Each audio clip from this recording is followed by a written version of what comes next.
السلام عليكم ورحمة الله وبركاته. الحمد لله رب العالمين، والصلاة والسلام على أشرف الأنبياء والمرسلين، نحمده ونستعينه ونستغفره، فإن أصدق الحديث كتاب الله، وخير الهدي هدي محمد صلى الله عليه وسلم، وشر الأمور محدثاتها، وكل محدثة بدعة، وكل بدعة ضلالة، وكل ضلالة في النار. وقال رب اشرح لي صدري ويسر لي أمري واحلل عقدة من لساني يفقهوا قولي. Alhamdulillah, bersyukur kehadrat Allah Subhanahu wa taala kerana pada malam ini dapat kita bersama. InsyaAllah pada malam ini saya tidak nak sambung perbincangan berkaitan dengan sirah sahabat ini yang biasa kita bincang pada malam ini. InsyaAllah perbincangan berkenaan dengan sirah Rasulullah itu kita akan bincang pada minggu hadapan, insyaAllah. Cuma pada malam ini sebagai nak mengisi ruangan antara maghrib hingga isya', insyaAllah kita nak bincang sikit berkenaan dengan bulan Muharram ini dari sudut hadis Nabi sallallahu alaihi wasallam. Tak pastilah sempat ataupun tidak, kerana dalam ini ada sekitar 17 poin, 17 perkara yang berkaitan dengan bulan Muharram ini yang kita sedang berada sekarang ini. Jadi insyaAllah kita akan tinjau beberapa hadis Nabi sallallahu alaihi wasallam secara ringkas, dan insyaAllah saya hanya akan sebut perkara yang jelas berdasar pada hadis Nabi sallallahu alaihi wasallam. Jadi untuk membicarakan berkenaan dengan bulan Muharram ini, menjadi kebiasaan ulama'nya, dia akan baca hadis yang diriwayatkan oleh Imam Muslim, yang diriwayatkan daripada Abu Hurairah. Jadi hadis ini hadis yang terdapat dalam kitab Muslim, hadis Muslim. An Abi Hurairah radhiyallahu anhu qala Rasulullah sallallahu alaihi wasallam, afdalus siyam ba'da Ramadan syahrullahil muharram, wa afdalus salati ba'da al-fariidah salatul layl, wa fi riwayatin as-salatu fi jawfil layl, akhrajahu Muslim. Diriwayatkan daripada Abi Hurairah radhiyallahu anhu, beliau berkata, Rasulullah sallallahu alaihi wasallam telah bersabda, puasa yang paling afdal selepas puasa Ramadan adalah berpuasa pada bulan Muharram.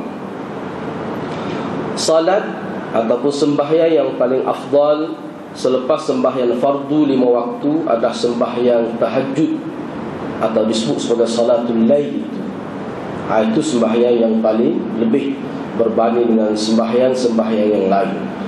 Dalam riwayat lain ada disebut dengan lebih terang lagi, wa afdalus salati ba'da al-fariidah as-salah fi jawfil lail.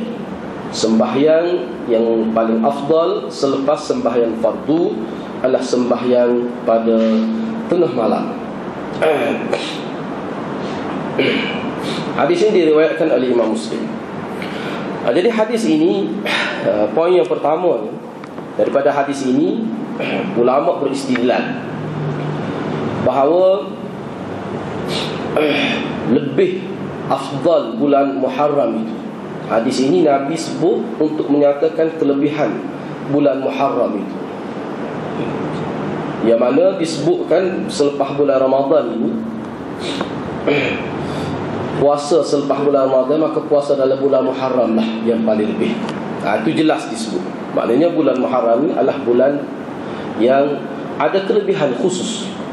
Memang ulama sebut ada kelebihan yang khusus berbanding kita puasa pada bulan-bulan yang lain selain pada bulan Ramadan. Baik. Jadi kelebihan puasa pada bulan Muharram ini bukan kerana puasa itu sendiri, mengikut ulama dalam perbahasan hadis ini.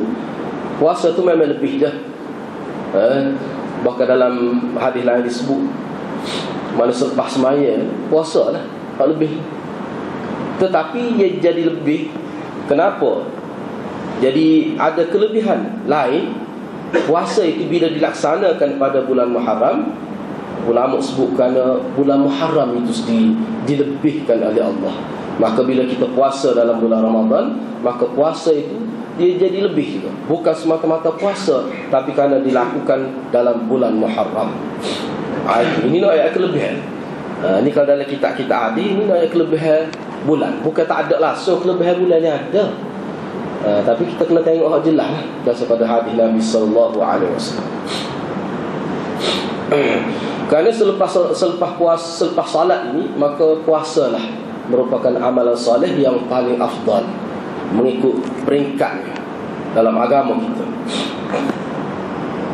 Selain daripada itu, bulan Muharram juga merupakan bulan yang dijadikan sebagai tanda permulaan tahun hijrah.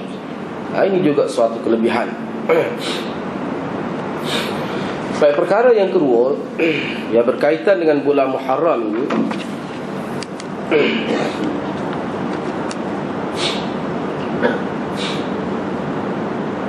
jadi Allah Subhanahu Wa Taala melebihkan dari segi ganjaran. Bahkan saya tengok dalam kitab-kitab lain. Jadi ulama sebut, dia kata Nabi SAW dalam bulan Muharram ini bukan semata-mata dia beri penekanan kepada puasa, tidak, tetapi pada amalan-amalan lain pun.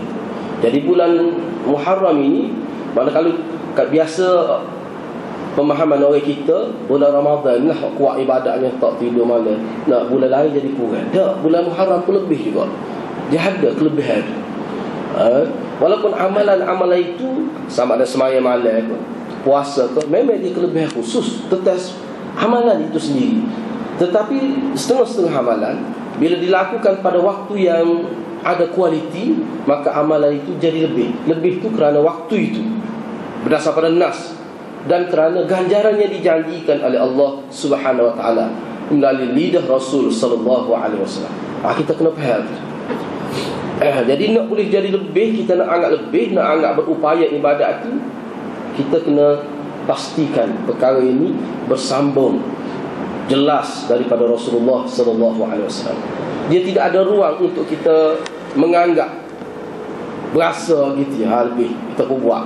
Tak, dia kena ada sandaran dia. Jadi kelebihan yang khusus yang Allah berikan kepada bulan Muharram ini sebagai tasyrif wa ta'zim, sebagai nak memuliakan dan nak membesarkan bulan Muharram.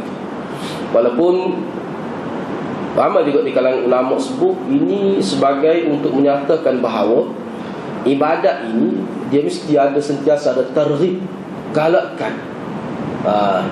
Kena ada sentiasa galakkan. Jangan kita anggap bulan Ramadan saja lebih, bulan lain tak jadi biasa. Bulan lain itu seolah-olah kita langsung tidak ada semangat untuk melakukan ibadat. Tidak seperti mana bulan Ramadan. Tidak. Bulan lain pun dia ada kelebihan juga. Bahkan salah sebenarnya kalau kita hanya tunggu bulan Ramadan, buat ibadat dalam bulan Ramadan. Bulan lain sehingga jauh bagaikan langit dengan bumi amalan kita. Bila habis bulan Ramadan, seolah habislah ibadat kita. Kita pun buat fardu-fardu gitu ya. Tapi bulan Ramadan, setengah tu tidur di masjid, setengah tu ada setengah-setengah bulan Ramadan pergi pejabat tu daripada pintu masjid pergi pejabat. Dia qiyamul lail siap dengan beg pejabat dah. Tak gila apa lebihnya. Qiyamul lail pada bulan Ramadan. Sebulan malam raya wali. Klik mentah-mentah gitu. Tapi maknanya pergi pejabat tu keluar daripada pintu masjid. Sebab apa? Sebab dia nampak kelebihan bulan Ramadan. Jadi kita kena ingatlah, kelebihan bulan lain pun ada juga. Bukan itu saja. Itu tujuan. Selain daripada itu, kita kena faham bahawa Allah Subhanahu Wa Taala bila Allah memberi kelebihan kepada sesuatu perkara, kerana perkara itu dia ada ciri-ciri yang khusus dia. Misalnya Baitullahil Haram, dia ada ciri-ciri yang khusus. Kadang-kadang ciri yang khusus kita tidak tahu. Cuma kita tahu dia lebih dasar pada nas, sama ada Quran atau hadis disebut, maka dia tentu ada kelebihan. Kadang-kadang tak boleh nak sebut pun, tak boleh nak sebut dengan terang. Cuma ulama kita memahami dasar kepada sejarah, dasar pada Quran dan hadis, walaupun tidak jelas kadang-kadang disebut. Misalnya kita kata kalau pergi ke Mekah ke apa, pergi ke Mekah, memang dia ada kelebihan. Kelebihan tu dia kelebihan ibadat lah. Lepas tu senang kau pergi Mekah payah, susah pergi ke Mekah ni. Tapi di situ ada kelebihan. Jadi Islam nak mengajar kita bahawa kelebihan-kelebihan itu mana bukanlah bermakna kesenangan, tidak. Bila kata benda tu dapat pahala besar, mesti dia ada mujahadah, perjuangan dan sebagainya. Dia ada susah payah, mesti ada. Sehingga kadang-kadang kalau orang tak faham, jadi mulut jerupah misalnya, dia kutuk Masjid Haram, dia kutuk batu, dia kata tak ada lebih mana dia kata mari Mekah ni. Nyusuh dia kata panah rasa. Tak kita kata dia bola mari lepas ni kalau gitu kan. Orang lagu ni tak payah kita pakai ayat dia bola mari lepas ni. Ada jenis orang Islam kita jenis tak faham dah tu. Dia boleh kacau tak ada kelabut. Masjid Haram lagu ni tu mana panah. Bagai mahal kau itu sebut. Misalnya tu kerana tak faham. Tapi bagi orang yang faham, sebab Nabi, sahabat nak meninggalkan Masjid Haram, nak balik ke Madinah, mengalirkan air mata. Ulama-ulama cuba hadir-hadirat tengok. Ini bagi orang yang faham lah. Jadi faham ni dia faham dasar pada kenyataan dalam agama. Dia akan berasa. Sebab sesuatu benda ni kita kena berdasar kepada nas yang sarih, yang terang. Cuba Pak, kalau kita tengok sejarah ulama-ulama kita pergi ke Mekah ni, mana pergi itu kerana untuk sebagai nak cah, nak bui semangat kepada diri, semangat dalam agama. Pergi ke Mekah dia boleh menaikkan semangat. Sepatutnya begitu. Seperti tengok Imam Syafi'i, Imam Ghazali, sejarah hidup dia. Lama lah kalau kita tengok ulama dekat nak mati dia setahun dua nak mati dia mesti pergi. Dia macam rasa lah seolah-olah gitu. Seperti Imam Nawawi, bila dia klik Mekah tu, tak lama lepas tu dia meninggal. Dia pergi ziarah makam Nabi, ziarah makam sahabat. Dia pergi sebab tanah haram tempat untuk kita membina semangat. Tu sebenarnya. Dia mesti ada kelebihan lah. Misalnya Rasulullah sendiri ada kelebihan berbanding Rasul-Rasul lain. Bukan bermakna Rasul lain itu tidak ada kelebihan. Begitulah juga bulan dan sebagainya. Begitu kedudukan dia. Jadi lebih lah ke, tapi perbezaan itu ada. Jadi kalau dengan sikap setengah-setengah orang kita yang hanya beribadat pada bulan Ramadan, seolah-olah bulan lain tidak ada kelebihan. Ada kelebihan. Sebab tu ulama kata kelebihan puasa itu sendiri, kelebihan salat itu sendiri, dia ada. Kalau tidak berkait dengan bulan pun dia ada. Kelebihan sembahyang malam, tahajud, semata-mata tahajud itu sendiri. Cuma ni tahajud dalam bulan Ramadan, itu kerana bulan Ramadan. Jadi lagi tinggi kualiti tahajud itu. Kerana bulan Muharram, puasa tu tetap lebih. Kalau tidak sangkait dengan bulan, puasa tu sendiri. Tetapi bila dikaitkan dengan bulan berdasar pada nas, maka puasa itu jadi lebih besar ajr pahala dia. Itu jelas. Bahkan itu tak ada khilaf di kalangan ulama. Jelas disebut begitu.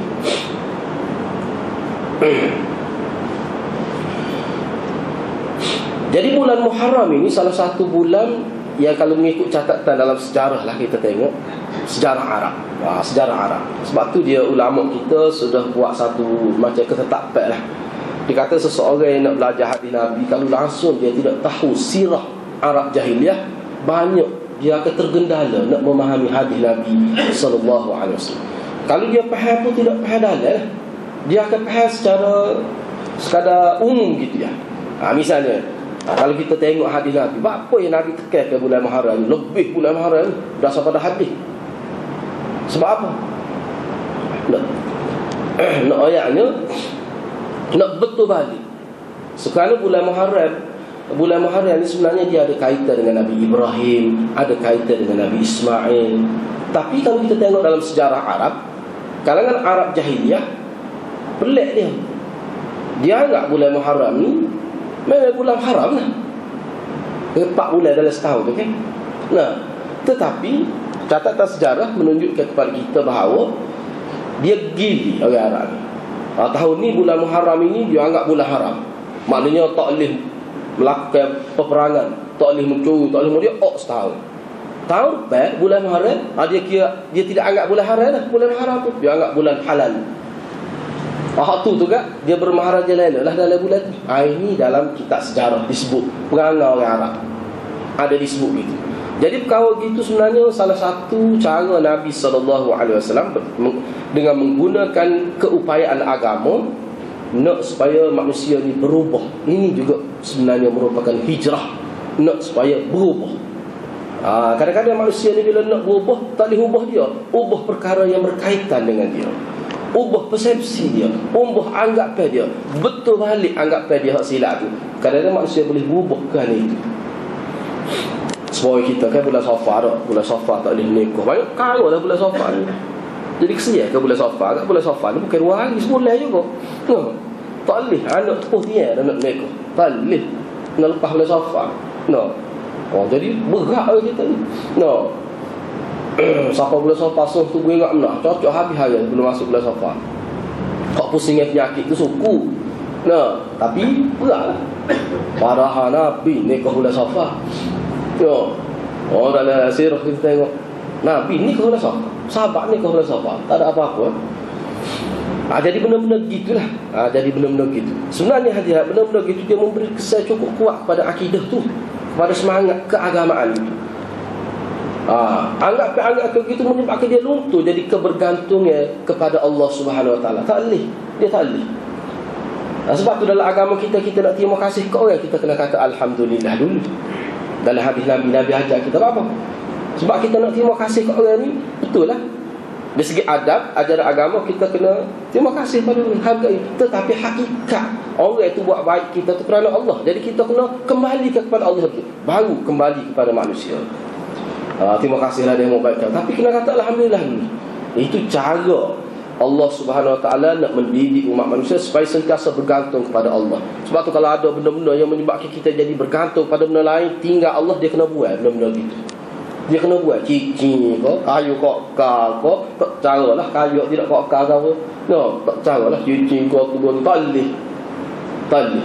Kena buat. Bahaya tu. Bahaya. Sebab takut saat kita bergantung tu mati saat. Dalam hadis Nabi tegas semua tu. Mati ketika tu syirik ni. Mati dekat dia syirik. Habis magic lah. Jadi kalau sekian cekua ada, kena buat. Dia benar-benar tertentu je hadirat yang dianggap sebagai ada unsur mistik dan sebagainya. Tali, cincin, tangkal, azimat dan sebagainya. Tali. Kena beringat benda-benda lagi.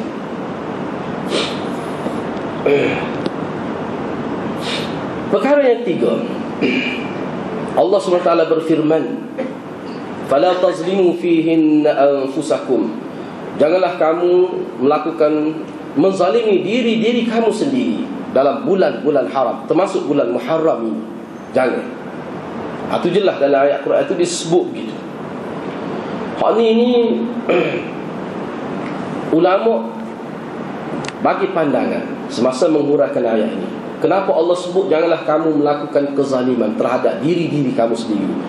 Sebab dalam konteks agama, bila kita buat dosa, sebenarnya walaupun buat dosa, sama ada kita menzalimi orang lain, kita mencedera orang lain, kita tipu orang lain, hakikat dalam agama kita sebenarnya waktu kita menzalimi diri kita sendiri.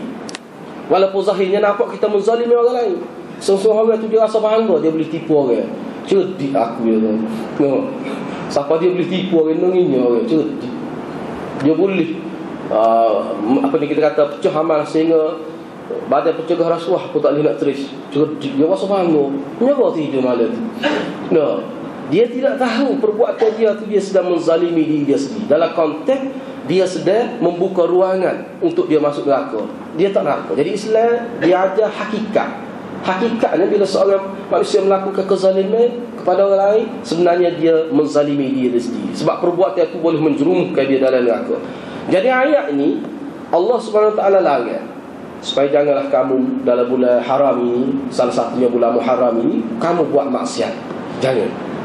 Qatadah berkata, dia kata inna zulma fil ashhuril hurum a'zamu khati'atan wa wizra min az-zulmi fima siwaha wa in kana az-zulmu ala kulli hal 'aziman walakinna Allah yu'azzimu min amrihi ma yasha'. Qatadah semasa menghuraikan ayat ni, dia kata sesungguhnya kezaliman yang dilakukan dalam bulan-bulan haram itu, salah satunya bulan Muharram ini, dia lebih besar lagi dosa dan bebanan dosa yang akan ditanggung oleh manusia berbanding dalam maksiat yang dilakukan dalam bulan-bulan yang lain. Maknanya kita buat maksiat dalam bulan haram ini, dia lebih besar lagi, lebih berat lagi dikira dosa tu di sisi Allah Subhanahu wa taala. Walaupun zalim itu sendiri dalam keadaan mana sekalipun, dalam waktu mana pun, zalim itu sendiri memang besar dah. Zalim itu sendiri memang besar dah. Tetapi dia jadi besar bila dibuat dalam bulan-bulan haram. Itu ketentuan Allah Subhanahu wa taala. Begitu juga yang saya sebut tadi, sembahyang itu lebih dah, puasa itu lebih dah. Puasa tu sendiri, tapi bila dilakukan pada bulan Ramadan, dia ada kelebihan khusus. Dasar pada hadis lah. Bukan anggap-anggap gitu dah. Begitu juga kita puasa dalam bulan Muharram sebab ada hadis. Jadi lebih bukan kerana puasa tu, kerana waktu yang kita berpuasa itu. Itu jelas disebut oleh ulama. Jadi dalam bulan Muharram ni hadirat, mana kita pakat-pakat lah. Kita imarah ke masjid ini juga seperti bulan Ramadan.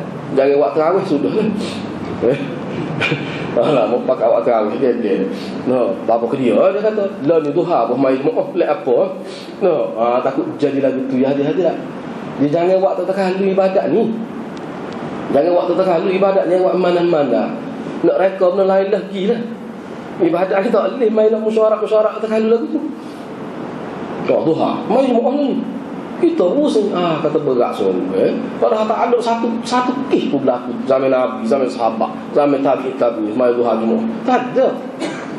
Tapi orang kita tak ada. Dia kena nak meriah sekali. Dia kira landasan dia ni nak meriah. Tu dah ada. Tak kena lagi. Tak boleh ada. Lepas tu mai duha ni memang ada kelebihan disebut dalam hadis. Mai duha ni ada kelebihan. Ada kelebihan mai duha. Tapi lagu mana cara Nabi sallallahu alaihi wasallam buat? Sehingga Ibnu Umar dia hadirat. Ibnu Umar salah seorang sahabat yang terkenal sebagai orang yang kuat mengikut sunnah Nabi. Sehingga sunnah yang ghairu tasyriyah pun dia ikut juga. Misalnya kalau Nabi lalu tempat tu, Nabi pergi jalan tu, lalu jalan tu orang tak guna, dia lalu sebab lalu dia ingat ke Nabi. Lalu ke pokok yang daun abdah dia rendah, dia rendah. Ibnu Umar dia rendah. Dia tak tunduk puterai, dia tak kena dah tu. Tapi dia teringat Nabi tunduk, mengenai Nabi ni tinggi. Maka dia pun tunduk. Sahabat lain kritik dia, tunduk kat dia ni, muka-muka pendek. Dia kata, aku teringat sini Nabi tunduk. Jadi bila aku tunduk, tak aku nampak Nabi. Dia nak gitu. Terkenal lah. Ibnu Umar dia terkenal perangai dia gitu. Ibnu Umar ni, sehingga makan dia pun, dia ingat Nabi makan ke, tak berakhir pun dia je. Tu Imam Ahmad pun begitu juga. Siapa dia gacah anak dia, kata yang disebut dari riwayat. Dia gacah anak dia. Dia sebut anak dia kata Nabi suka, Nabi ni suka sekelakar lah ni. Suka makan labu air. Labu air dia ayat gitulah, Nabi ni selera makan ni. Anak dia kata saya tak berahi. Berahi sekelakar lah punya, kena faham. Saya tak ada selera anak dia. Marah dia gocah kena dada dia sebut dari riwayat. Dia ada riwayat kata sampai dia tak kecek pas mati anak dia. Bapa tu dah aku ayat Nabi suka, mu tak suka duk dia sudah ayat semula. Sebab nampak bercanggah zahir dengan Nabi sallallahu alaihi wasallam. Maknanya kita tengok sini sahabat tabi'in dia ambil kira serupa kerana serupa dengan Nabi, itulah orang panggil ittiba'nya. Ittiba'nya itulah ittiba'nya. Tu orang panggil ikut Nabi. Dia kena ikut mana kalau tak serupa? Kita pun hari juga ikut Nabi tapi tak serupa.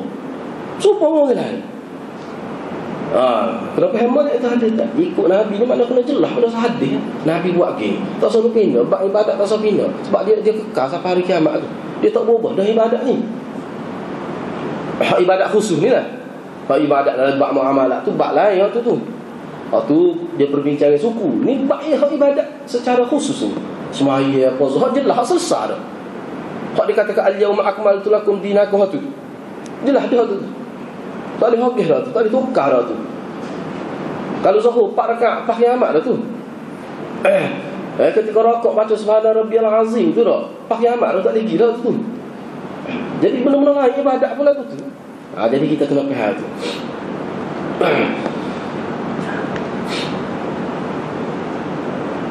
Perkara yang keempat berkait dengan bulan Muharram ini juga.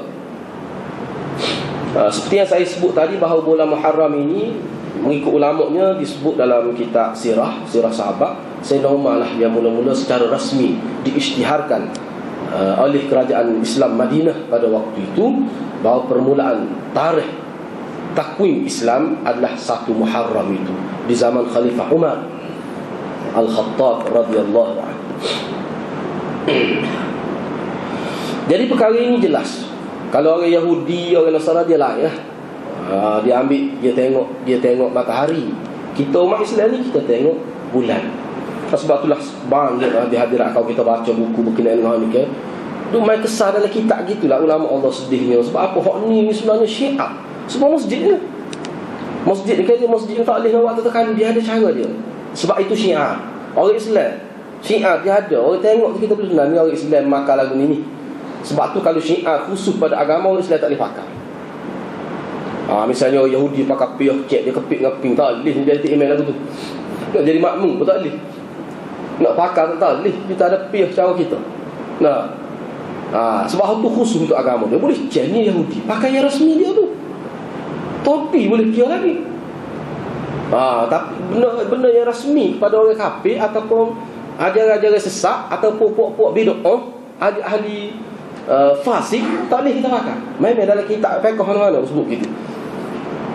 Sebab tu dulu kan ada kan pelakon orang Islam lah, dia pelakon jadi tak cal. Dia pakai yang kuning cokor kuning habis. Murtad tu. Lah ulama sebut tu, boleh masuk akidah tu. Itu pakaian orang Hindu tak akal tu. Kecuali tak cal. Bawa budak, dia ada pakai cara dia lah. Dia tak boleh.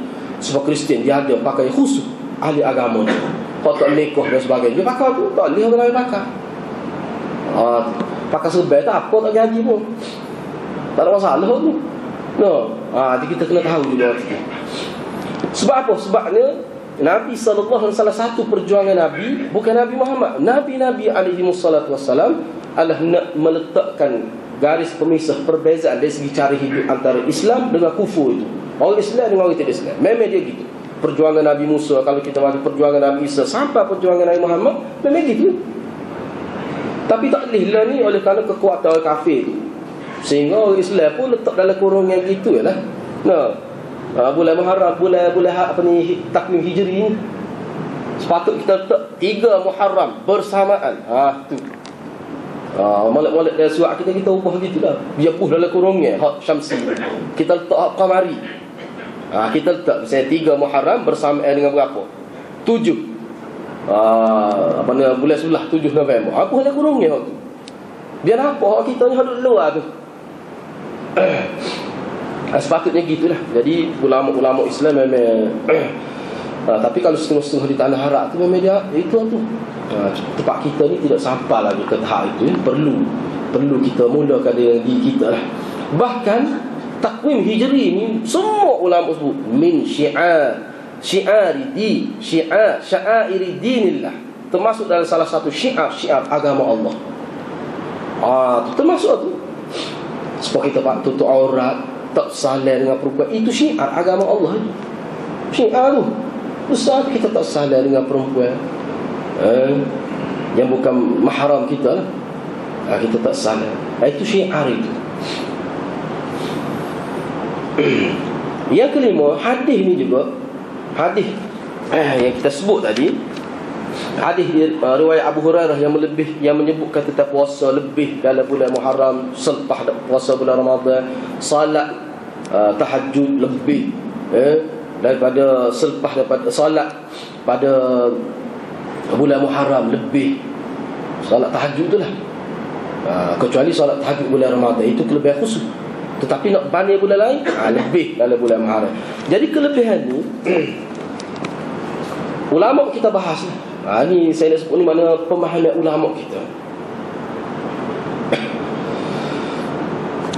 Berdasar kepada hadis yang berkenaan bahawa puasa ke salat ke dalam bulan Muharram ini dia lebih daripada bulan-bulan lain selain daripada bulan Muharram.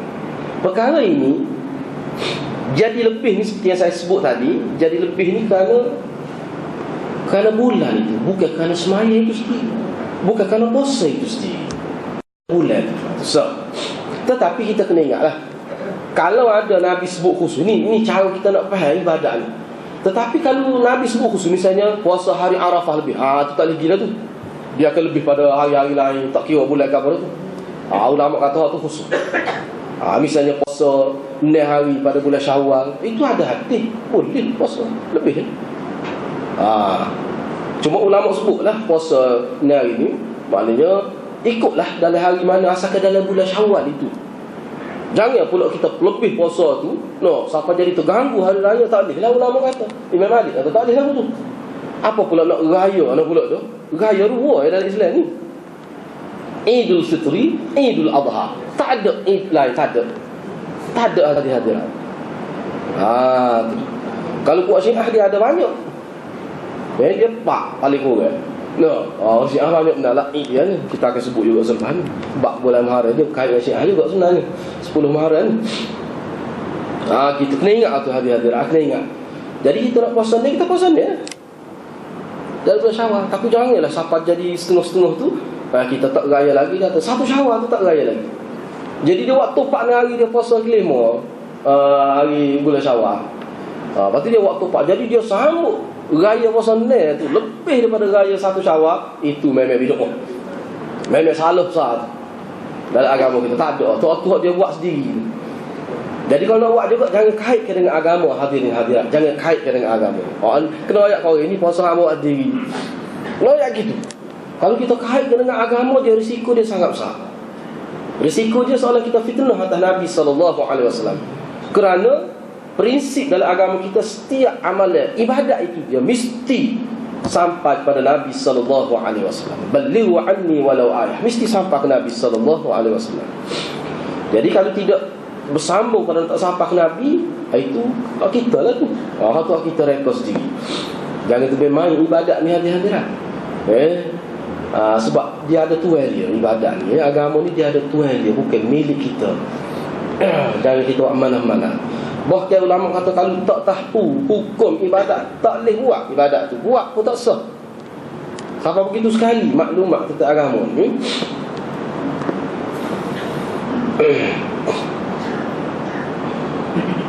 Yang keenam, perkara yang keenam, zahir hadis ni juga nak menyatakan, selain daripada nak menyatakan kelebihan bulan Muharram, puasa pada bulan Muharram, sekadar nak ayat gitu je, kita jangan faham lebih-lebih. Sebab tu dia satu hadis kadang-kadang kita nak faham. Misalnya bila kita baca hadis ni, Nabi puasa pun pada bulan Muharram, kita kena tengok hadis lain pula. Sebab Aisyah kata Nabi tak pernah dalam mana-mana bulan dia puasa genap kecuali bulan Ramadan sahaja. Rajab, Syaban kau puasa terus, tak ada tu hadis-hadis lah. Memang tak ada. Lepas tu kalau ada hadis tak betul, hadis tak betul, ada juga hadis tak betul ni. Hadis juga orang ni hadis maudhu'. Jadi kita kena ingat, sebab hadis Aisyah tu hadis yang sangat kuat tu. Tak boleh.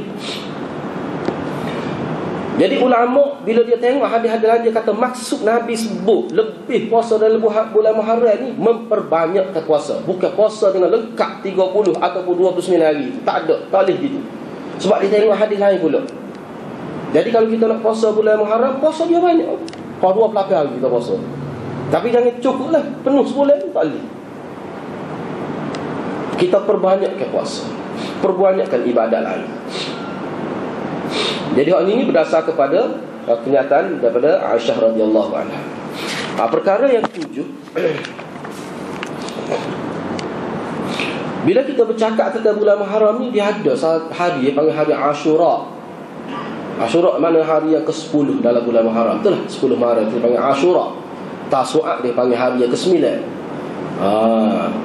Ashura.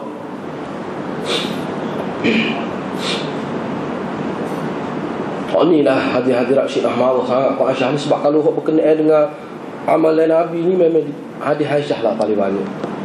Kau berkait dengan amalan Nabi, Nabi duduk rumah semaya malam, Nabi buka ni hadis-hadis memang Aisyah saja. Hadisnya kuat, hadisnya kuat. Ini juga hadis Aisyah juga. An Aisyah radhiyallahu anha qalat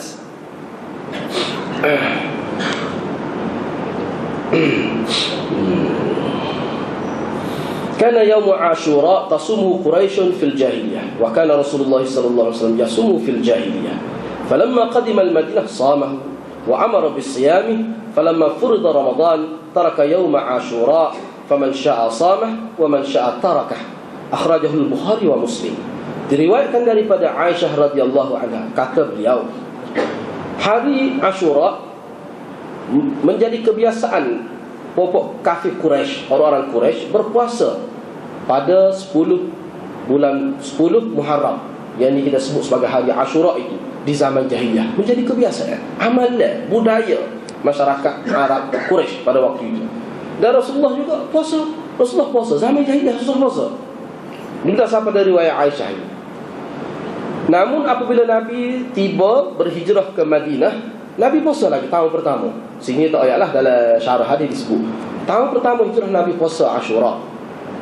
Dan Nabi suruh sahabat-sahabat dia puasa, suruh sebagai targhib, bukan suruh sebagai wajib. Walaupun ramai ulama kata suruh ni suruh lil wujud, untuk menunjukkan wajib tahun pertama puasa Ashura. Ramai ulama kata begitu. Tapi ada ulama kata tak, suruh ni suruh sebagai sunat. So kalau kita ingat sunat muakkad, Nabi tekankan bukan makna wajib, tapi ramai juga ulama kata wajib. Puasa 10 Muharram pada tahun pertama hijrah. Tapi bila difardukan bulan Ramadan, Nabi tinggal puasa Ashura itu. Ada kadang-kadang buat, kadang-kadang tidak tekan seperti sebelum difardukan puasa bulan Ramadan. Nabi kata siapa nak puasa-puasa, siapa tak puasa, tak puasa. Muka sunat, bagi sunat kan. Jangan kita tekan sempurna wajib, tak boleh. Daripada orang ni lah, ada banyaklah kita tengok dalam syarah hadis, mana kita kena tahu, kita nak ibadat dalam agama ni, kita nak tekan, nak berabi pitih, nak buat masa, kita kena tahu hak dia. Kena tahu Nabi tekan ke tidak. Kena tahu tu. Misalnya kita kata, kalau orang tak pergi maya ada Nabi nak bakar rumah. Tak ada. Tapi tak pergi maya subuh ada. Dah ada. Maknanya semaya subuh tu Nabi tekan. Hak tu sepatutnya nak erik lima anak, tak maya. Nak akak anak, nak erik anak. Tapi orang kita tak boleh kalau ada balah pergi maya aja. Tak pergi maya ada. Masa memang kau. Jadi faktor perbalahan tak kena lagu tu. Tak kena lagu. Bahkan salah kita layan benda sunat, supaya layan benda wajib dalam agama. Tak, kita kena tahu kedudukan dia. Jadi hak benda hak tentu Nabi tekan, bahkan tentu masuk mengaku dosa, tak boleh kena taubat lah. Semaya kita kata tinggal semaya subuh, semaya kemudian dia tak erat dengan kita ada sedekah, kita kena taubat tu. Sebab tu dosa besar tu. Tak erat dengan kita ada sedekah ke apa. Kita tinggal semaya fardu. Tapi kita tak qada. Tapi dia ada sedekah bulan Ramadan. Sedekah tu buat masjid ke apa, tak lah tu. Dia kena bertaubat, kena qada tu. Mengikut setengah ulama. Setengah ulama kata tinggal dengan sengaja tak boleh qada. Ada qada, ada juga begitu. Macam-macam setengah ini buat, tapi kena bertaubat khusus. Kena bertaubat cukup rukun-rukun taubat itu. Jadi benda-benda gitu kita kena faham. Jadi hadis Aisyah ini yang berkait dengan Ashura ini, hadis ini menunjukkan bahawa pada zaman jahiliyah, orang-orang jahiliyah mereka tahu tentang 10 Ashura. Mereka tahu. Sebab tu buat dia puasa. Dia tahu kelebihan Ashura, dia tahu sejarah Ashura. Dia tahu. Kerana puasa 10 Ashura ni masyhur di kalangan Arab jahiliyah. Sebab tu mereka puasa. Dan Nabi pun puasa juga. Dan perkara ini berterusan hadirat zaman jahiliyah sebelum Nabi sampai pada tahun pertama hijrah. Puasa 10 Ashura ni berterusan. Cuma bila selepas hijrah tahun kedua tu ulama kata bila turun ayat kefarduan puasa Ramadan, maka Nabi tidak lagi memerintahkan sahabat-sahabat dia supaya berpuasa pada 10 Ashura itu. Kukuh mana pun ulama kita memahami bahawa 10 Ashura ni sebenarnya dia adalah merupakan hari yang bersejarah kukuh mana pun. Kerana dalam riwayat yang sahih disebut hari ini dia berkait, kalau kaitan kita dengan orang Islam disebut dalam hadis Nabi SAW, mana hari ini hari Nabi Musa dengan Bani Israel terlepas daripada gangguan Fir'aun itu. Dan katanya dalam riwayat sebut Fir'aun pun Nabi Musa Fir'aun matilah, kita kata tenggelam, dan Nabi Musa dapat menzahirkan agama Islam pada itu benda tu berlaku pada hari 10 tu lah. Disebut gitu. Baik. Selain daripada itu, kalau kita tengok dalam kitab-kitab lain, disebut bahawa 10 Ashura ini, hari yang ke-10 Muharram ini, selain daripada orang Arab Jahiliah puasa, hari inilah hari dia tutup Kaabah, tutup penuh Kaabah dengan kelambu. Hari ni dia tutup penuh. Tak tahu apa. Saya pun tak jumpa lagi tak. Tapi gitulah dia sebut. Dia selimut, lekuk Kaabah. Hari tu, hari 10. Sebab dia anggap, dia ada tu, dia anggap sesuatu tu. Mana hari ni bagi dia hari besar. Sebab itulah Nabi bila sampai ke dalam riwayat yang sahih disebut. Misalnya ni ada hadis disebut. Ni riwayat Aisyah juga. Kanu yasumuna Ashura qabla an yufrad Ramadan wa kana yawman tustar fihi al-Ka'bah. Kata Aisyah, menjadi kebiasaan Arab Jahiliyah sebelum difardukan Ramadan. Sahabat Nabi pun termasuk juga. Sebelum difardukan puasa bulan Ramadan, menjadi kebiasaan Arab, sama ada orang Islam ke, orang tidak Islam ke, memang puasa pada 10 Ashura. Dan pada hari itu ditutupi keseluruhan Kaabah itu dengan kelambu, dengan kain. Baik, ini hadis dalam riwayat Bukhari disebut. Kata Imam Qurtubi, dia kata hadis Aisyah ini menunjukkan bahawa puasa pada hari 10 Muharram ini mengikut kefahaman orang Arab pada waktu itu adalah merupakan yang disyariatkan dan dia ada kelebihan-kelebihan tertentu. Dia anggap sebab tu dia puasa tak tinggal. Boleh jadi kata Imam Qurtubi, mana dia dapat maklumat daripada maknanya ahli-ahli agama dari kalangan Nasara dan sebagainya, bahawa ini merupakan syariat Nabi Ibrahim dan Nabi Ismail. Boleh jadi sebab dia anggap ini hal agama. Dia anggap ini sebagai hal agama. Dan sebenarnya mereka menisbahkan amalan mereka ni kepada sunnah Nabi Ibrahim dan sunnah Nabi Ismail. Gitu disebut. Baik. Perkara yang ke-8.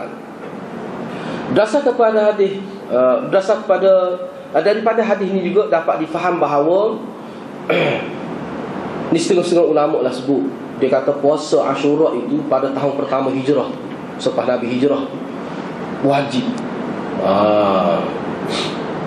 Mengikut pendapat yang sahih dari pendapat ahli-ahli ilmu, kerana sabit perintah Nabi supaya puasa.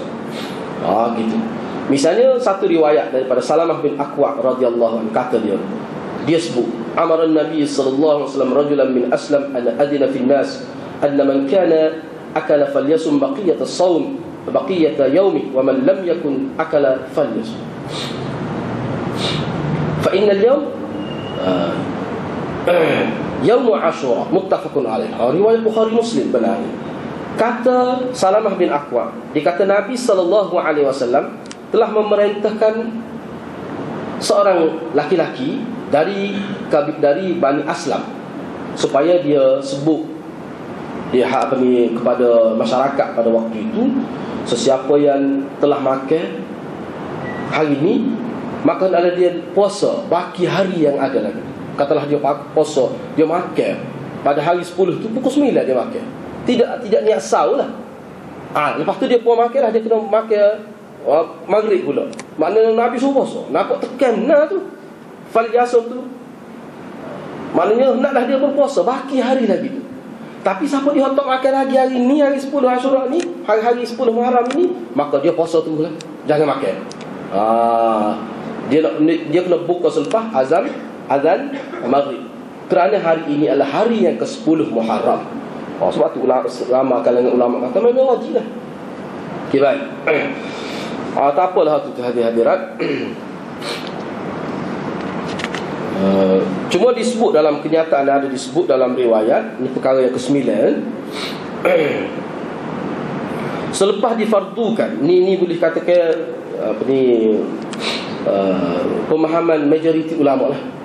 Selepas difardukan bulan Ramadan, maka kekallah ataupun nasahlah kewajiban puasa 10 Muharram, tetapi dia kekal sampai ini sebagai istihbab, sunat lah. Molek kita puasa. Jadi tidak berlaku perintah supaya puasa Ashura melainkan pada tahun pertama hijrah. Tak apalah itu. Cuma disebut dalam riwayat bahawa Nabi di akhir umur Nabi, pada tahun yang ke-10, ini tahun terakhir Nabi hidup, Nabi sallallahu alaihi wasallam hidup, Nabi perintah kepada sahabat dia. Ni pada tahun terakhir, Nabi suruh sahabat dia supaya kalau nak puasa Ashura ni kena puasa berkembar.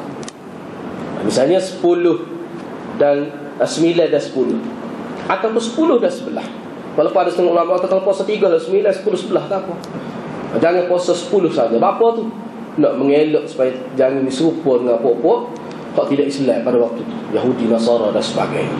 Sebab Nabi sebut dalam, kalau kita tengok dari riwayat, Nabi kata kita lagi patut puasa pada hari 10 Ashura, 10 Muharram ini.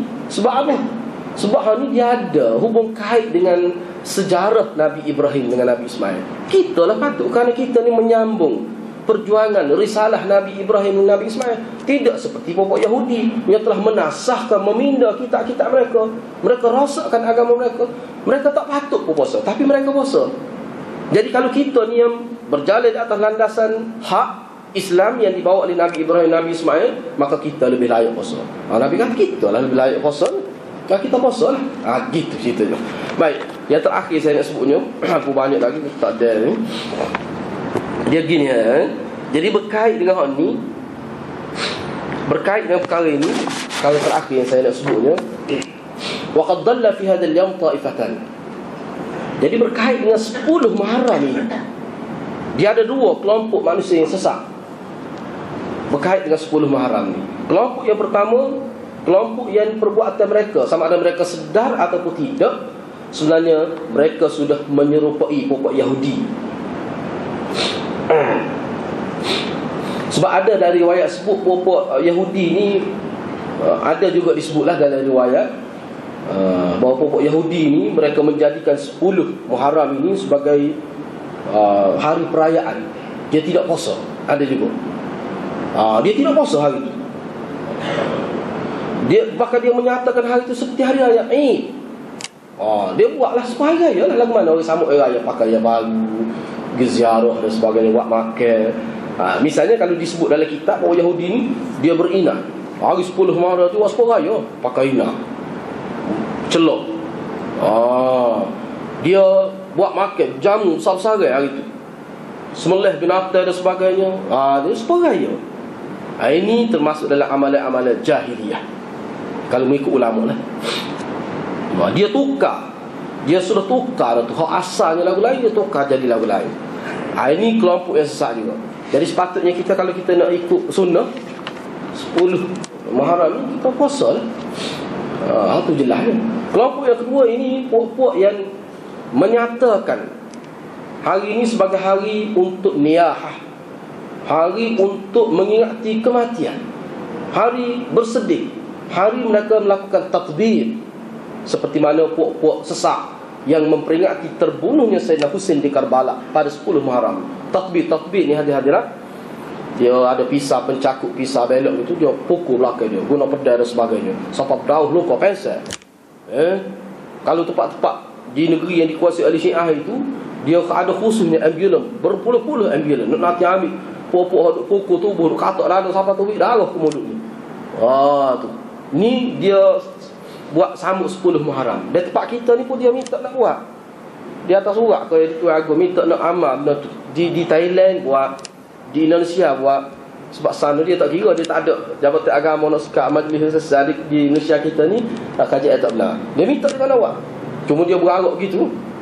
Ya Husain, Ya Ali, Ya Ali Madad, Ya Husain Madad, dia tulis gitu. Ini pada 10 Muharram terbunuh Sayyidina Husain. Gitu. Nostalgia lah dia kira nak memperingat tubuh Sayyidina Husain. Sayyidina Husain ni kan Tuhan kan. Sayyidina Husain ni Tuhan bagi dia. Jadi kalau dia rebuh ke apa tu, Ya Husain, dia sebut gitu. Dia tu tidak sebut Ya Allah dalam kitab-kitab dia. Ya Husain, sepak tunggu Ya Husain, tahu kaki. Nak akak benda-benda berat ni kan. Bina badan apa ni, suket Olimpik apa tu kan. Nak akak kepada dia bagi. Akak berat lah. Akak berat besi tu. Mula-mula tak agak. Dia pun doa sebut terang dalam video tu ni, Ya Husain Madad, wahai Husain tolong. Akak tu awak juga. Togok juga akak. Tapi benda tu biasa dia. Dalam kitab dia, kalau mengikut Maulana Asri lah, masa saya duduk ngaji-ngaji tu, dia kata kalau entah tengok dalam kitab bahasa Arab teruk dah. Tapi kalau tengok dalam kitab bahasa Urdu dan Parsi lagi terang. Lagi terang daripada bahasa Arab. Sebab dia Parsi dengan Urdu ni bukan semua orang tahu. Tapi kalau bahasa Arab ramai orang tahu. Kalau dalam tu dia tidak bertakiyah, takiyah off masa tu. Kalau dalam Arab ni takiyah on lagi. Tu cara buat dia. Jadi hak ni pun kena ingat hadir-hadirat. Dia akan buat. Paling tidak di Malaysia kita tahu kalau hari 10 Muharram ni dia tak boleh nak berarap jalan, dia buat dalam rumah. Tepuk dada, ya Ali, ya Husain, ya Husain, ya Husain. Dia sebut. Siapa tu bila tu? Pecah baju, katok dada ni. Hak itu tu memang jelas. Hak tu jelas haram itu. Tidak ada khilaf tu. Sebab kita tengok dalam hadis kalau rambut itu batu pun dosa dah, haram dah, dosa besar dah. Ini siapa tepuk dada, katok kepala. Dan dia mengeluarkan. Ada pula dia panggil Zakir Husain, dia panggil. Kalau kita tengok dalam video tu, hak duduk sebut tentang bagaimana Husain dibunuh. Siapa tidak ada ruang di tubuh Husain, semuanya ada hasil daripada tikaman lembing. Sehingga dalam riwayat ada sebut siapa setengah kata 20 ditikam. Dia dah ada saja. Siapa kata 70, hancur ni. Sebelum dia kerak Sayyidina Husain wagi pada Yazid tu dah. Dalam sejarah dia kan. Lepas tu kuda pun tikam juga. Apa kerah kuda? Orang yang marah. Sebab tu dia 10 Maret sambut, dia bunuh kuda putih. Kuda putih. Bukan kuda ada sayap tu, kuda putih. Tu macam mana? Tu. Jadi mungkin orang kita tengok tu nak naik ke semangat perjuangan. Ada orang Melayu kita kata gitu. Jadi benda tu sebenarnya dalam hakikat dia itu provokasi. Dalam kita boleh faham bahawa dia buat gitu sebenarnya nak menaikkan semangat benci kepada sahabat ni. Bila dia kata sahabat bunuh Sayyidina Husain, anak sahabat bunuh Sayyidina Husain, sahabat ramai daripada merestui pembunuhan Sayyidina Husain oleh Yazid dengan mengarahkan tentera dia 10,000 orang pergi tu. Tu dia naik semangat tu. Ini semangat nak membenci generasi awal Islam sebenarnya. Yang kedua, semangat ni kita ni sanggup darah tubuh. Kita sanggup pun bila-bila masa dengan pokok demo. Itu dia falsafah dia. Itu falsafah dia. Maknanya semangat dia tahu dia buat. Bagi kita ni, kita pun pelik juga lah. Bila dia buat gini, hak buat tu orang kapal, hak pada-pada ni ya. Ayatullah, hujjatullah dia tahu. Hujjatul Islam dia tak buat tu. Sepatutnya Khomeini itulah buat ni. Terus sekali katak belakang Khomeini. Tak ada buat tu.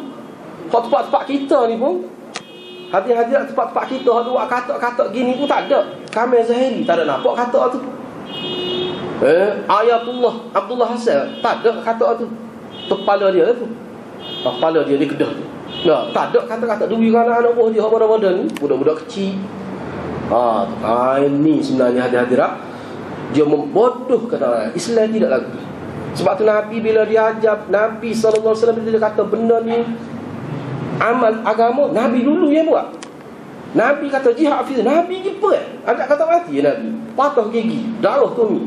Nabi bila dia sebut ni amalan agama, dia dulu yang akan buat. Bahkan kalau kita tengok dalam syarah-syarah hadis, Nabi sebelum dia sebut sesuatu dia buat dulu. Tetapi tengok ajaran Syiah ni, hak ni yang paling bodoh nampak lebih pada Taifun Zerwa orang ya, pikul kabadi tu. Pergi di Batu Kek kan, berapa bulan? Kita tak ingat. Sambut tu lah. Taifun Zerwa tu lepas dah nak. Dua orang ya pikul kabadi tu. Ngong-ngong orang lain tu ikut sorok gitu je. Ni lama, beratus-ratus. Budak kecil pada terbelah belakang, rebah ping tu. Ada tu dia naik semangat dah bahan apa dia tu. Katok atas belakang, terbelah belakang. Tapi apa tu? Kerana Tok Guru ayatullah dia tu ayat ini ajaran agama. Sebenarnya hak tu sebenarnya nak mengasuh, nak mentarbiah pengikut dia supaya benci pada ahli sunnah wal jamaah. Sebab tu dia sanggup puas. Cuba hadir-hadir nak fikir kesal daripada buat benda. Dia benci pada umat Islam, benci pada ahli sunnah ni sehingga dia sanggup bunuh. Bunuh luar biasa. Kalau kita tanya orang Palestin yang mari ke Malaysia, aku tak derma ni, apa beza di antara buat Syiah bunuh umat Islam di Syria dengan Yahudi bunuh umat Islam di Palestin? Dia kata 1000 kali ganda, lebih teruk lagi Syiah bunuh umat Islam. Kekejaman Syiah di Syria 1000 kali ganda lebih. Saya tanya sendiri tu. Dia pun ayatlah cara dia bunuh memang kejam. Sebab apa? Sebab ajaran agama yang membentuk dia punya persepsi masyarakat dia. Agama ajar gitu. Orang tak saya bunuh mana bila dia bunuh umat Islam. Bunuh seorang ya, memang confirm masuk syurga. Bunuh umat Islam naik darjat dalam agama. Ada ajaran agama lagu tu. Sebab tu bahaya hati-hati tak. Kalau jadi orang ramah tak apa pun ni. Ada dia ramah jadi pun Pakistan. Bagi Pakistan kalau tempat dia ramah tak boleh pergi malam-malam. Tak boleh tubik pun kita malam masuk kapur dia. Masuk tak tubik kita tak ada.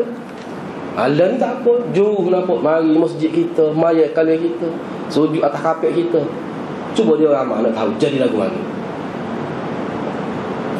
Bukan ulama tulis kitab khusus, tak ada sejarah Syiah ni perang bela Islam. Tak ada ada satu ayat, tak ada bukti satu kisah pun peperangan Syiah ni bela Islam. Tak ada. Paklah ni.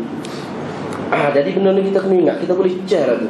Sebab tu ulama tulis beza di antara munafik, di antara benar dan nifak, antara sahabat dan nifak, ciri-ciri sahabat dan ciri pokok munafik. Bahkan zaman Nabi lagi pokok munafik, kalau dia pergi perang dia duduk jauh-jauh, cukup anak-anak tak siapa. Memang disebut dalam kitab. Bahkan ni perangai tu ada. Jadi kena ingat hadirat-hadirat, kena ingat sebab saya bila kita pergi ke Mekah ni, memang kita jumpa banyak lah.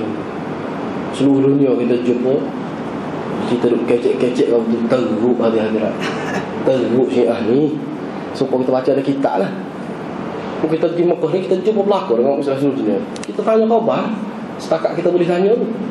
Bukan jumpa dengan bapak kita hak duduk di UM dan sebagainya, teruk, kena mut'ah juga.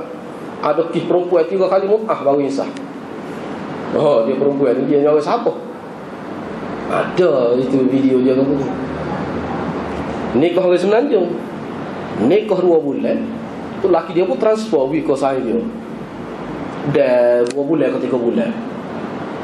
Mana kali kedua, kali ketiga, lepas kali ketiga baru menyesal. Tak nak sabar lah agama lagu. Kena 3 kali mut'ah tu baru kena. Lepas tu baru cerai. Kalau perempuan tu anak kita lagu mana? Kalau perempuan tu mak kita, sebab Syiah boleh berlaku asalkan perempuan. Sebab tu ulama kita kata kalau kambing dia gomok kan. Ulama kita sebut dalam kitab bab mut'ah ni hati apa kan? Mut'ah dia ni terima mana? Syariat mut'ah terima di Sidratul Muntaha. Dalam ajaran Syiah ketika Nabi Mi'raj ke langit, bukan terima semaya saja, terima semaya dan terima mut'ah. Bila Allah mengharamkan arak, Allah ganti arak dengan mut'ah. Tu dalam hadis sahih dia. Tu setara tu kelebihan mut'ah taksir apa? Tu kita tak jumpa ya hadirat, sebab tu ke Mekah ni kena pergi. Boleh tengok belakang kena seorang perempuan lunar tu. Bergerak hadirat. Sebab kes yang berlaku di Afrika, salah satu punca utama berjaya disebarkan Syiah di Afrika kerana melalui mut'ah. Perempuan-perempuan Yahudi ni comel, dihantar pergi ke Afrika untuk bermut'ah dengan pemuda-pemuda Afrika. Habis jadi Syiah tu. Enggak perempuan dia comel. Jelah kita tengok perempuan tempat kita comel, dah cuba tengok dia. Tuhan buat gitu sebagai ujian kepada kita. Ulama kata sebagai ujian. Memang ujian tempat Syiah ramai perempuan comel-comel. Lepas tu kelih kaki dia penengu dah. Lepas tu mut'ah pula boleh pahala. Kini kelubah tak buat dosa lah pula. Tidak, tak ada hari akhirat orang tak pernah mut'ah. Kat jumpa perempuan comel lagu tu, duk Mekah pula pisah dengan bini pula lama. Cuba fikir. Hak nego-nego paruk hati-hati. Sebab tu saya fikir benda ni kena ambil tahu lah. Kena ingat. Takut kena anak-anak perempuan kita ni. Hak lelaki boleh kira hati-hati lah. Gak manusia ni hadiah. Kalau dia terima atas nama agama, benda tu lekeh tu. Orang terima sesuatu atas dasar akidah, keyakinan dia sanggup minum air basuh kaki tu guru dia. Dia sanggup sembah lembu apa atas dasar agama. Ni atas dasar agama ni. Mut'ah ni atas dasar agama. Benda yang luar biasa, benda yang di luar kewarasan akal, bila terima atas dasar akidah, dia jadi harus. Boleh terima. Kena beringat. Sebab itulah Allah SWT dijadikan apa yang berlaku di sekitar kita supaya kita mikir, kita harap apa boleh sembah lembu ni semua binatang paling suci. Dia tak atas ni tu air kecil cabut air lembu tu ni atas ni. Sebab apa? Sini layaknya lembu, sebab dia makhluk suci. Sebab tu dia letak sini.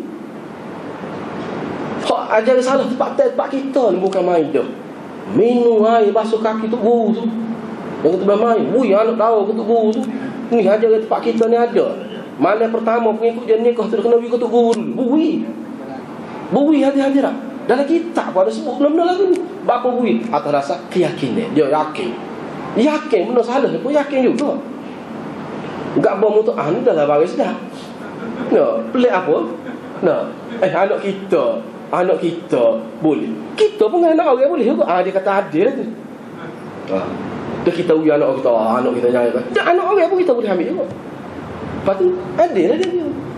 Cuma anak Tok Guru tak uji. Anak Ayatullah dia tak uji. Anak Hujjatul Islam dia tak uji. Sebab ada orang minta anak Tok Guru dia di Indonesia. Sahabat saya dia mari Kelantan, dia jumpa saja. Atau kita pernah minta anak Tok Guru. Merah muka. Tak boleh dia kata.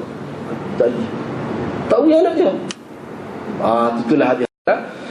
Jadi kena beringat benar. Jadi 10 Muharram Asyura ni pun kena beringat juga lah hadiah-hadiah.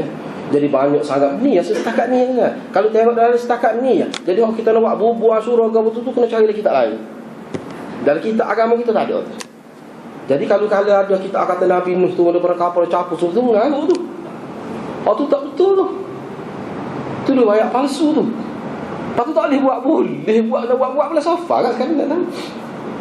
Boleh buat saya kata, tapi kena ingatlah kita kena bila kita nak buat ni tu, apa yang kita buat ni sebenar apa? Rupanya dia berkait dengan Syiah rupanya. Dia berkait dengan apa tak betul. Lepas tu kalau kita nak buat tu bagi saya, kalau nak buat dah kita enjoklah sikit. Buat dalam bulan lain apa dia? Buat dalam bulan lain. Apa takut jadi simbol. Nabi tak begitu. Nabi pernah satu ketika subuh Hanita pada waktu itu menjadi syiar kepada pokok Yahudi. Syiar orang kaya, orang elit, pergi Hanita. Tu ya Nabi suruh bunuh Hanita. Nak buat tu perasaan keyahudian tu nak suruh buat. Tak boleh. Islam ni dia ada syiar dia tersendiri. Jadi hak ni pun syiar siapa ni 10 Muharram ni Asyura ni cara lagu ni. Syiar lain. Tidak syiar Islam. Lagu tu syiar Islam tu dia. Kosong. Kuat ke ibadat pada waktu. Bukan sekadar 10 Muharram tu, bulan Muharram tu sendiri. Semakin kita ingat kepada Allah SWT. Sedangkan pokok Syiah ni hari 10 Muharram itulah semangat peperangan. Nak bunuh orang tu, nak bunuh semangat dia tu dia buat gitu. Memang jauh langit dengan bumi dengan cara Islam. Kita ni tak menganjurkan perdamaian pada 10 Muharram. Pada bulan Muharram itu sendiri. Itu beza kita umat Islam seperti yang kita tengok dalam hadis Nabi SAW. Jadi gitulah hadirat. Jadi saya suruh hadirat dan saya sendiri, mudah-mudahan kita cuba semarakkan bulan Muharram ni dengan ibadat. Kita puasa, kita baca Quran biar banyak. Jangan kita jadikan. Sebab itulah ulama kata, janganlah kamu jadi kun rabbaniyin la ramadaniyin. Jadilah kamu orang yang sembah Allah, bukan jadi orang yang sembah bulan Ramadan. Ni bulan Ramadan kat agama, bulan lain tak lesu ibadat, lesu masjid. Tu tak sirah lagi tu. Cubalah dia. Jadi rasa setakat itulah untuk malam ni berkait dengan Muharram ni. Walaupun banyak lagi perkara lain, insya-Allah kalau ada ruang kita boleh bincang semula. Setakat itulah, wabillahi taufiq wal hidayah. Wassalamualaikum warahmatullahi wabarakatuh.